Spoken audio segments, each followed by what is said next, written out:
வணக்கம். உங்கள் மாயன் செந்தில்குமார். இன்றைய பதிவு மிக முக்கியமானது, மருத்துவ பகுதியும் கூட. இன்னைக்கு வந்து நம்ம பார்க்க போகிறது ரொம்ப ரொம்ப சிம்பிளான மெடிசின், ஆனால் சித்தர்கள் அருளிய மிக மிக மகா மாமருந்து. ரொம்ப சிம்பிள். நம்ம வீட்டில் இருக்கக்கூடிய அஞ்சரை பெட்டியிலிருந்து எடுத்து அழகாக செய்ய வேண்டிய, அது செய்கிறது கூட பார்த்திங்கன்னா ரொம்ப ரொம்ப சின்ன விஷயம், ரொம்ப சிம்பிளான விஷயம். ஆனால் கேன்சரையும் தீர்க்கக்கூடிய ஒரு அற்புதமான ஒரு சக்தி இதுக்கு உண்டு. ஏன்னா இதை வந்து எந்த காலத்தில் எப்படி செஞ்சாங்க, எப்படி சாப்பிடணும், யாரெல்லாம் சாப்பிடணும் அப்படின்லாம் பார்த்திங்கன்னா நிறைய கொஸ்டின் இருந்துச்சு. இது யார் வேணாலும் சாப்பிடலாம், ரொம்ப சிம்பிள். ஒன்றுமே இல்லை, நம்ம வீட்டில் இருக்கக்கூடிய நம்மளுடைய விரலி மஞ்சளை சுட்டு கறியாக்கி அதை தேனோடு கலந்து சாப்பிட வேண்டும். எவ்வளோ ரொம்ப சிம்பிளாக சொல்லியிருக்காங்க பாருங்கள். வீட்டில் இருக்கக்கூடிய விரலி மஞ்சள், அதை நீங்கள் கேஸில் சுட்டாலும் சரி, இல்லை வந்து மூட்டம் போட்டு சுட்டாலும் சரி, ஆனால் அந்த மஞ்சளை கருக்கி விட வேண்டும். அதை கருக்கி அதை என்ன பண்ணும், பவுடர் தட்டினீங்கன்னா அப்படி பவுடர் ஆகிடும், நைஸு பவுடர் ஆகிடும். மகா மா மருந்து, அருமருந்து, கற்ப மருந்து. மஞ்சளே பார்த்திங்கன்னா ஆன்டிபயோட்டிக். ஆனால் இதை இப்படி கருக்கி சாப்பிடும் பொழுது குடல் புண், ஆறாத குடல் புண், குடல் வியாதிகள், குடல் கேன்சர், அதாவது கேன்சருக்கெல்லாமே எடுத்துக்கலாம். அதேமாதிரி குடல் சம்மந்தப்பட்ட வாத நோய்கள், குடல் வாதம். சில பேர்லாம் வந்து பார்த்திங்கன்னா சரியாகவே சாப்பிட முடியாது, சாப்பிடுவாங்க பார்த்திங்கன்னா ஃபுல்லாக கேஸ் ஃபார்மும், அப்படியே பார்த்திங்கன்னா ரிவைஸ் ஆகிற மாதிரி இருக்கும். பார்த்திங்கன்னா அப்படியே பார்த்திங்கன்னா வாமிட் பண்ணுற மாதிரியே இருக்கும். இது என்னதான் பார்த்திங்கன்னா ஸ்கேன் எடுத்து பார்ப்பாங்க, ஒன்றுமே தெரியாது. ஏன்னா குடல் பார்த்திங்கன்னா நம்ம மனுஷனுடைய குடல் பல மீட்டர்களை இழுத்துக்கிட்டே போயிட்டே இருக்கலாம். எங்கேயோ ஒரு இடத்துல சின்ன கட்டி இருக்கும், புண்ணு இருக்கும், ஆறவே ஆறாது. இவங்க என்ன பண்ணுவாங்க, டெம்பரரியாக மெடிசன் சாப்பிடுவாங்க. அது மேலோட்டமாக, எப்படி ஒரு உடம்புல வந்து ஒரு காயம் இருக்கும் பொழுது நம்ம மெடிசனில் ஒரு மருந்து சாப்பிட்டோம்னா ஃபஸ்ட் லேயர் மட்டும் மூடிடும். அப்போ பார்த்தீங்கன்னா உள்ள உங்களுக்கு வந்து உள்ள புண்ணு இருக்கும். ஆனால் என்ன பண்ணுவோம், இப்போ ஃபஸ்ட்டு வயிறு வலி இருக்காது, அல்சர் இருக்காது, நம்ம சரியாயிடுச்சுன்னு சொல்லிட்டு பலபடி காரம் இந்த மாதிரி சாப்பிடும் பொழுது திருப்பி போய் நோண்டி விட்டுட்டோம்.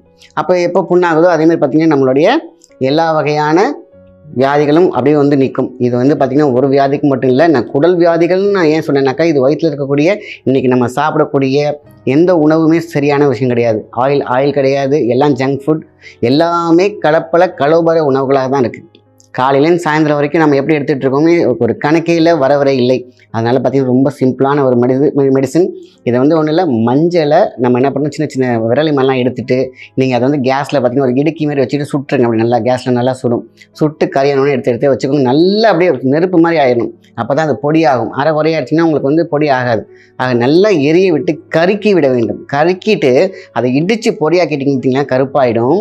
அதுதான் காயக்கல்பம், கற்பம் கருப்பாயிரும். அதை வந்து என்ன பண்ணணும், எப்படி எடுப்புன்னு கேட்டிங்கன்னா, ஒரு 2 சிட்டிகை எடுத்து உள்ள கையில் வச்சுக்கிட்டு கொஞ்சோண்டு தேன் மிக்ஸ் பண்ணி சாப்பிடலாம். அப்படியே இல்லை எனக்கு சுகர் இருக்குது, நான் தேன் சாப்பிட மாட்டேன், ஒன்றுமே சிம்பிளாக அப்படியே எடுத்து சாப்பிட்டு தண்ணி குடிச்சிக்க வேண்டியதுதான். இல்லை நெய்யில் கூட சாப்பிடலாம், தப்பு கிடையாது. ஏன்னா எப்படி எடுத்தாலும் உள்ளுக்குள்ளே எடுக்கும் பொழுது மகா மருந்து, அருமருந்தாக உச்சி முதல் பாதம் வரை இருக்கக்கூடிய வியாதிகள் தீரும். அதாவது நான் அதை சொன்னேன், இது காயக்கற்பம். அது வந்து வயோதிகத்தை நிறுத்தும் அப்படின்னு சொல்லியிருக்காங்க. வயோதிகத்தை இன்னைக்கு ஆன்டி ஏஜிங். ஆக நம்மளுடைய முடி வளர்ச்சிக்கு அதேமாதிரி ஆதி அந்தம் பந்தனம் சர்வ யோகனம் அப்படின்னு சொல்லியிருக்காங்க. இந்த சர்வ யோகனத்தை நம்ம எப்படி இருக்கோம்னா, நம்மளோட குடல், நம்மளுடைய நென்னத்தொப்புள் நாடின்னு சொல்லுவாங்க. இங்கே ஆரம்பிக்கிறது குன்மம், வயிறு சம்பந்தப்பட்ட வியாதிகளை அடியோடு எடுத்து வைக்கக்கூடிய விஷயம் இந்த மஞ்சள் கறிக்கு உண்டு. அப்போ குடல் சம்பந்தப்பட்ட புண்கள், குடல் வாழ்வுகள் என்ன இருந்தாலும் சரி செய்துவிடும். பசிக்கலையா, நல்லா பசிக்கும். ஜீரண கோளாறு இருக்கா, நல்லா ஜீரணமாக வைக்கும். ஆக நம்ம இருக்கக்கூடிய உடல் உறுப்புகளை திருப்பி ரீபூஸ்ட் பண்ணக்கூடிய, அதாவது நம்மளோட செல்ஸை ரீஆர்கனைட்டிக், அதாவது ரிவைஸ் பண்ணக்கூடிய சக்தி இந்த மஞ்சளுக்கு உண்டு. அந்த மஞ்சளை கருக்கி பொடியாக்கி தேனில் சாப்பிடுங்க. சுகர் பேஷண்ட்லாம் கூட பார்த்திங்கன்னா தேன் ஒன்றுமே பண்ணாது. நார்மலாக இருக்கும்போது கொஞ்சோண்டு ஷூட் ஆகும், திருப்பி இறங்கிடும். அந்த ஃபைபர்ஸில் தான் உங்களுக்கு வந்து பார்த்திங்கன்னா சுகர் உள்ளே நிறையா இருக்கும். இது சாப்பிடும் பொழுது தித்திப்பு இருக்கும், ஆனால் ஏறி டவுன் பண்ணி கொடுத்துரும் உங்களுடைய கிராஃபை, சுகர் கிராஃபை. அதனால் கவலைப்பட தேவையில்லை. இதனால எனக்கு பயமாக இருக்குது அப்படின்னா நீங்கள் தண்ணியில் கூட சாப்பிட்லாம், நெய்யில் சாப்பிட்லாம். ஆக உள்ளே செல்ல வேண்டும். இப்படி ரொம்ப சிம்பிளான மருந்தை நம்ம சித்தர்கள் முன்னோர்கள் கையாண்டு பல வியாதிகள், பெரும் வியாதின்னு சொல்லுவாங்க பார்த்திங்களா, அதை தீர்த்திருக்காங்க. இது அற்புதமான கற்ப மருந்து. ஒன்றுமே இல்லை, வீட்டில் இருக்கிறத மஞ்சளை அழகாக பண்ணுற. சில பேருக்கு இந்த மஞ்சள் குழப்பம் இருக்கும். குச்சி மஞ்சள், விரலி மஞ்சள்னு சொல்லுவாங்க, குழம்புக்கு போடுற மஞ்சள். இந்த குளிக்கிற குண்டு மஞ்சள் இல்லை. அதனால் இதை நம்ம நல்லா சுற்றணும். சில பேர் அரைக்குறையாக சுட்டுட்டு இடிக்க முடியாமல் உட்காந்துட்டு இருப்பாங்க. நல்லா கருக்கின பிறகு எடுத்து நல்லா இடித்து பார்த்திங்கன்னா அப்படி பவுடர் ஆயிடும். அதை நல்லா மைய அரைச்சி டப்பாவில் சேர்த்து வச்சுக்கோங்க. காலையில் நம்ம வந்து எடுத்தாலே போதும், வெறும் வயிற்றில். நீங்கள் சாயந்தரமாக எடுக்க வேண்டிய அவசியம் இல்லை. காலையில் ஒரு வேளை எடுத்து பாருங்கள். எனக்கு இது வியாதி வந்தால் தான் நான் எடுத்துக்கணுமா, இல்லை. பொதுவாகவே இதை எடுத்து கொஞ்சம் கொஞ்சமாக சிட்டிக்கே உடம்புல சேர்த்து வந்தீங்கன்னா வருங்காலத்தில் வரக்கூடிய வியாதிகள் வராது. இந்த டிஎன்ஏலேருந்து வரும் பார்த்திங்களா, அப்பா அம்மாவுக்கு இருக்கிற வியாதி இப்போ வரும்னு சொல்லுவாங்க இல்லையா, அதுதான் அடியோடு கட் ஆகிடும். வியாதிகள் எதுவுமே கனெக்ட் ஆகாது. இந்த மருந்தை வந்து பார்த்திங்கன்னா யாரெல்லாம் எடுக்கலாம், எத்தனை வயசுலாம் பார்த்தீங்கன்னாக்கா 10 வயசுக்கு மேலே யார் வேணால் எடுக்கலாம். இது சின்ன குழந்தைங்களும் எடுத்துக்கலாம், தப்பு கிடையாது. இருந்தாலும் ஒரு பயம் எல்லாத்துக்குமே. இது வந்து மருந்துனோடனே ஆகா இது மருந்து ஏதாவது ஆகிடுமோ, இதெல்லாம் வந்து ஃபுட்டு. இது வந்து பார்த்திங்கனாக்கா நம்ம சாப்பிட்ற சாப்பாடு எத்தனை பார்த்திங்கன்னா ஒரு துவையல் மாதிரி, ஒரு ரசத்தில் போடுற மஞ்சள் மாதிரி தான். இது வந்து எந்த ஒரு சைடு எஃபெக்ட்டுமே கிடையாது. நம்ம நிறையாவே எடுக்க போகிறது கிடையாது. பெரியவங்கனாக்கா 2-3 சிட்டிகை எடுத்துக்கலாம், சின்னவங்கன்னா ஒரே சிட்டிகை போதும். இதை எடுக்க ஏன்னா நம்ம சாப்பிட்ற சாப்பாடு, இந்த பதிவே ஏன் முக்கியமாக நான் சொல்கிறேன் அப்படின்னு கேட்டிங்கன்னா, நம்ம சாப்பிட்ற சாப்பாடு எதுவுமே வந்து பார்த்திங்கன்னா நல்லது கிடையாது. கெமிக்கல் இல்லைன்னா பார்த்திங்கன்னா ஜங்க் ஃபுட், அதில் வந்து கொழுப்பு ஜாஸ்தி இருக்கும். லிவர் ஃபேட்டி லிவராக மாறிடும். நல்ல கொழுப்பையும் கெட்ட கொழுப்பையும் பிரிக்காது. அங்கங்கே கொழுப்பாக அடைச்சிட்டு இருந்துச்சுன்னா ஒபிசிட்டி வந்துடும், ஆக கேஸ்ட்ரிக் வந்துடும். இப்படி ஒன்றுக்கு ஒன்றும் வரக்கூடிய விஷயங்களை ஆரம்பத்திலே கிள்ளி எறிய வேண்டும்.